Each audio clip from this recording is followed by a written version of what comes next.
This segment of the news has been brought to you by Sun Oil Limited.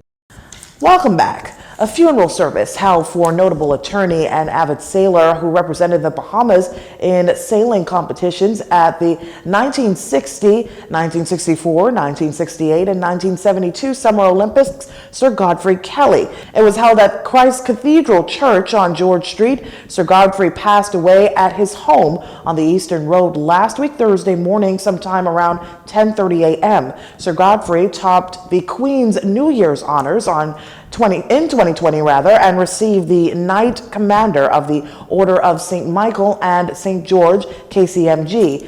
He was officially knighted at the ceremony at Government House in September that same year. Delivering the homily was Father William J. Martin. Sir Godfrey was educated at Queens College here in Nassau and McDonough College Preparatory School in Baltimore, Maryland, before training in law at Cambridge University and Middle Temple, London. He practiced law for 66 years at Higgs and Kelly before retiring in June of 2019. He was elected as a representative for the Cat Island constituency under the United Bahamian Party in 1956. 1962 and 1967. He served as a Minister of Education between 1964 and 1967. He was also appointed to the Senate in 1968. Sir Godfrey died at the age of 93. May he rest in peace. A man and a woman are in police custody after 21 students from a local school here in the capital were taken to hospital on Thursday, a result of allegedly ingesting marijuana-infused snacks during a break period. Police say they arrested the male and female for possession of dangerous drugs with the intent to supply. We're told that police were called to the school on Bernard Road sometime before 12:30 p.m. Thursday. The 21 students, inclusive of 13 males and 8 females, were transported to the hospital to seek medical attention. At last report, police say their condition was not known. Initial investigations revealed that the students allegedly purchased the snacks from a lunch vendor at the institution before consuming them. The suspects were assisting with the investigations into this matter.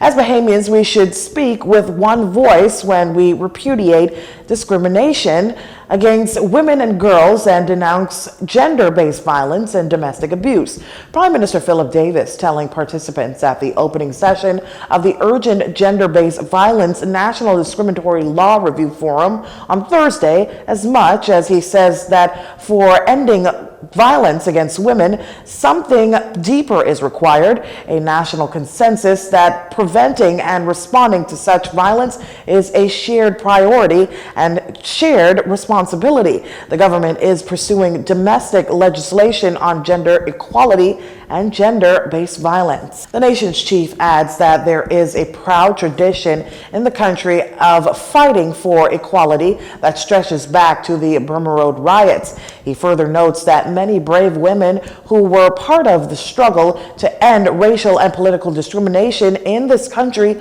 also worked tirelessly for women's suffrage.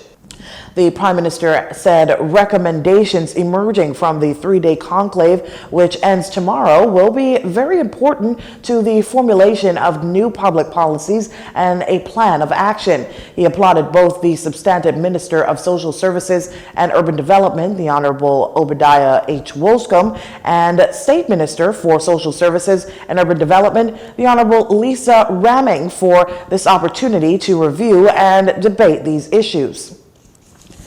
COVID-19 numbers continue to dwindle. Just 13 new cases were confirmed in country on Wednesday. 8 of them residents of New Providence, 1 with a history of travel within 14 days, 4 on Grand Bahama, and 1 case on Andros. 6,299 active cases on record. 47 people are in hospital with the virus, 2 of them in intensive care. The Ministry of Health and Wellness reporting 2 additional deaths under investigation. The death toll remains at 768. 99 people recovered from the virus on Wednesday. The Bahamas National Statistical Institute announcing that the census will take place starting April 5th, 2022, and will be completely digital. There will be 3 ways for individuals to complete the census questionnaire: online, via telephone, and in person. For the online census, there will be a questionnaire that individuals can complete from the comfort of their homes any time of the day and at their leisure. This applies only to households wherein contact information was provided during the 2021 listing exercise. Via telephone, census enumerators will administer the census questionnaire over the phone. Traditional in-person interviews will also be conducted. The Bahamas National Statistical Institute urges that the information provided for the census is used for important planning and policy decisions in government and in the private sector. Census data helps to determine school zones, the location of housing developments, and helps the government to make decisions about the allocation of public resources. Therefore, it is imperative that the public participates. And the Bahamas Press Club congratulating Jones Communications Network's Chief Executive Officer Wendell K. Jones on his appointment as Bahamas Ambassador to the United States. The announcement of the appointment came on Thursday from Prime Minister Philip Davis, who expressed confidence that Mr. Jones will strengthen our diplomatic relations and advance our international interests. The BCP says that they sincerely believe that Wendell will be an asset to the Bahamas and Washington, who will serve with distinction. Mr. Jones, a 2015 recipient of the Bahamas Press Club's Pioneer Award.